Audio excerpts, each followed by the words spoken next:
This is a story called Just Another Day by Hud. You know that's bullshit, right? Kelly looked up from his coffee and gave me a hard stare across the kitchen table. I closed my eyes. I wanted sympathy, not a political debate. Actually, no, I don't think that at all, I said. And damn, I sounded querulous. Kelly and I had been mates from childhood, messing around together and propping each other up through life's inevitable traumas. He was funny and loyal and caring, always willing to lend a hand. He was the brother I never had. And yet, at times like this, I didn't actually like him much. We had never been on the same page politically, but in the last 5 years, he'd become a convert to so-called libertarianism and turned starry-eyed by the so-called magic of the market. Whenever he got political these days, he showed a callous streak, and it always came as a shock when I saw it. People have more defensive layers than there are geological strata in the Grand Canyon. Layers cemented together by the anxiety of living in an unnecessarily insecure and unsociable world. It seemed to me that Kelly had grown to be at odds with his own nature. I hadn't intended to call on him that morning. After breakfast, I'd headed into town on foot, on a mission to replace my old, and now defunct, washing machine. Oh, did I say old? I'd bought it 8 years ago, and I wasn't happy that it had died already. My previous machine had lasted me 35 years with barely a hitch. It was a drizzly Saturday in February, the sort of day that makes you feel bleak inside. Passing the corner shop at the entrance to Kells Road, I remembered that his wife, Margaret, was up in Aberdeen for the week helping her sister care for an elderly father with dementia. Kel would probably be at home on his own. I turned aside and headed downhill towards his house. When he opened the door, he was looking tired. We went through into the kitchen where he'd been working. He swept aside a pile of paperwork on the table and closed his laptop. We sat down. Tax returns?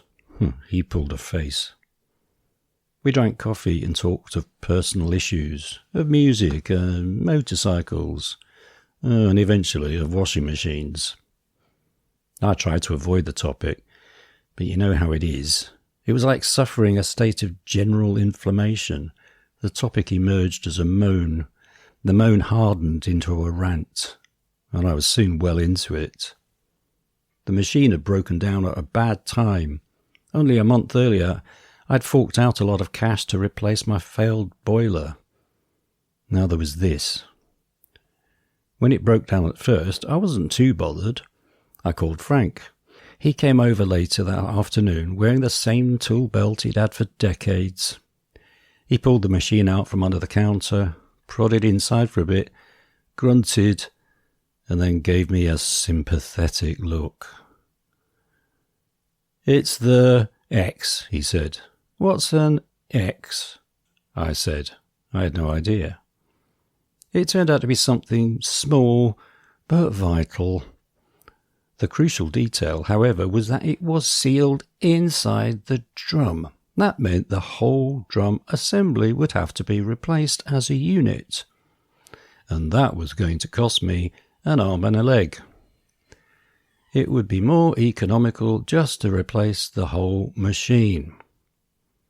I trusted Frank. He'd been doing jobs for me for decades. He leaned up against the counter with a cup of tea and launched into a well-rehearsed diatribe. 30 years ago, he told me, manufacturers of domestic appliances made available a full range of replacement parts through their own repair people and through independent businesses. These days, once a new model went on sale, replacement parts for the old one became rare as hen's teeth.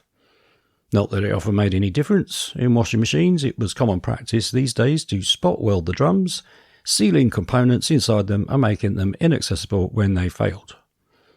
Customers were forced to buy new machines while their existing ones were still largely in good working order. Frank looked me straight in the eyes and grimaced. I nodded. I'd heard a depressingly similar story from the gas safe engineer who had been unable to source parts for my boiler. After I'd shown Frank out, I got online and checked out a number of consumer magazines and independent repair companies. I was soon scribbling away in a notebook. The average life of a washing machine these days is 7 years. 7! Apart from the expense to the customer, this represented immense wastage of resources and employees' labour, when they could have been doing something more useful.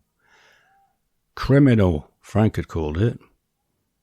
Independent maintenance companies were reporting components designed to break down after a certain number of washes, a remarkably small number in some cases.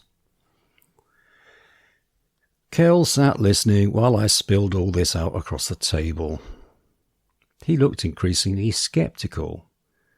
This was going to result in an argument, but I was too far gone to stop. Planned obsolescence is everywhere these days, I said. My words worked on him like some kind of dark magic. Come on, that's left-wing bullshit, he said. He was trying hard to keep his tone moderate, but there was a snarl in his voice. We had hit a familiar impasse. Kel wore free market economic theory like a cloak of invulnerability. I often wondered in these moments how our friendship survived. I gave him a crooked look. It makes no sense, he said, spreading his hands. Why would a business do that? Companies aren't stupid. If something ends up being a piece of junk, who's going to buy it again? He stopped and stared at me. We've been through this before. Yes, we have, I sighed. There's no point pretending it doesn't happen when it plainly does. What about the Phoebus cartel? Oh, not that again. Socialists always trot that one out. Oh, and that means it didn't happen? Oh, it only lasted a few years? Well, that's not true. The doings of the Phoebus cartel are well recorded, and it's an often quoted example of planned obsolescence. In 1925, light bulb manufacturers across America, Europe and Japan got together and agreed to make bulbs that lasted a maximum of 1,000 hours, despite their having lasted up to 2,500 hours before that time. The cartel was intended to last 30 years, but was forced to break up in 1939 at the onset of war. For a long time after the war, however, manufacturers continued independently to produce bulbs designed to fail after 1,000 hours. Even without the discipline of the cartel, they realized it was both individually and collectively in their interests, and very much against the interests of their customers, to carry on doing this. An individual company might win more customers by doubling the life of its bulbs, but they would sell only half the number that they had before, not just to new customers, but to their existing ones as well. And if one company did it, capitalism being a competitive system, other companies would be forced to follow suit. Kel's idealized formula for how perfectly the market works in the customer's interest failed to represent reality. He scowled at me. Washing machines don't last as long these days because customers want cheaper products, so that's what they get. What do they expect?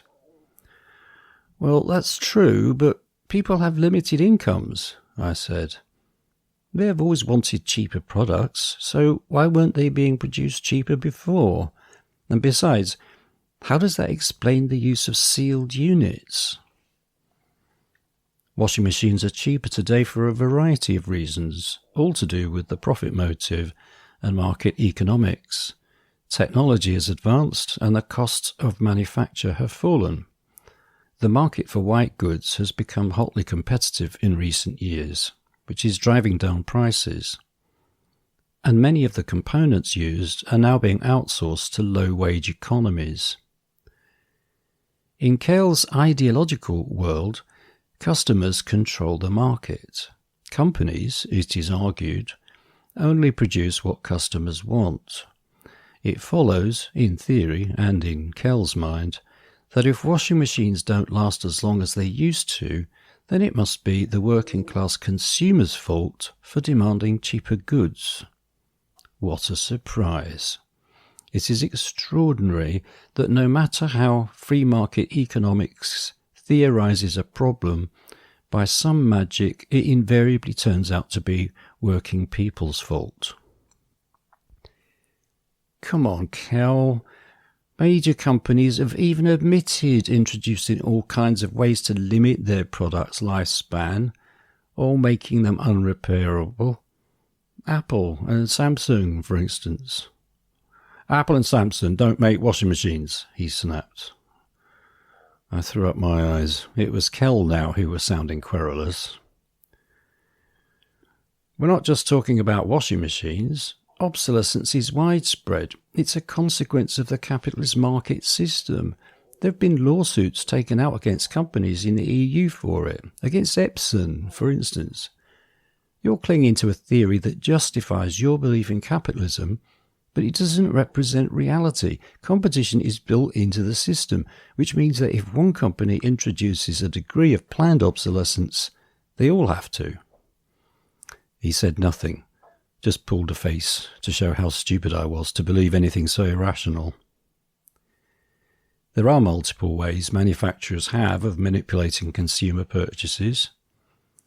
Back in the day, Henry Ford figured out that by bringing out new models of cars regularly, he could stimulate public desires for novelty and get them to dump their old machines before they needed to. Mobile phone companies do the same today, producing new models every year, often with only minor improvements, or with a new look which gets marketed as the latest must-have item. Newness is sexy. At the same time as new models appear, companies flood the market with adverts extolling their virtues, and people start to notice their existing phones are running unaccountably slow. Owning glitzy new things indicates status. It fills the emotional hole left inside us by the loss of community and closeness. Cale stood up abruptly and left the room. I stared at the rain running down the window pane and sighed.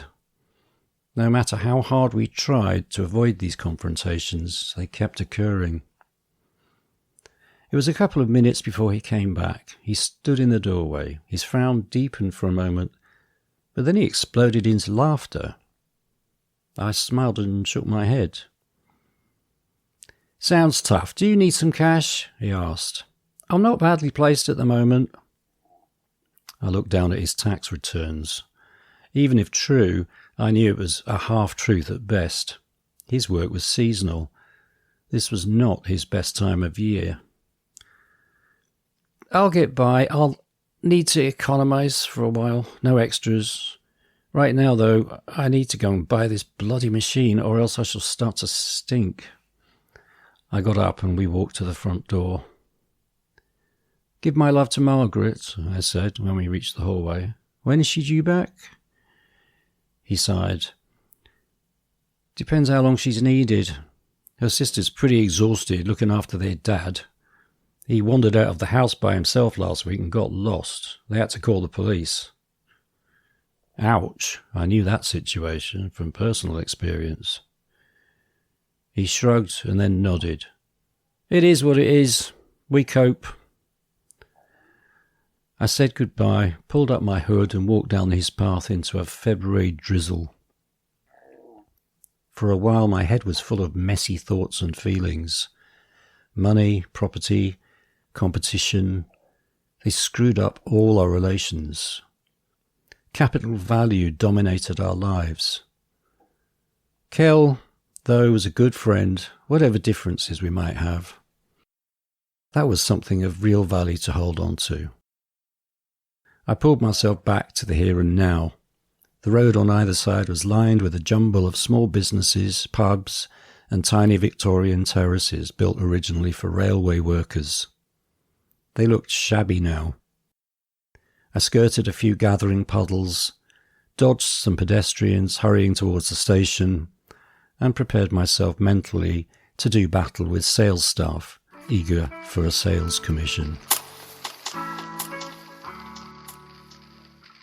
You have been listening to World Socialist Radio, produced by the Socialist Party of Great Britain. If you would like to find out more, you can visit our website, spgb.net.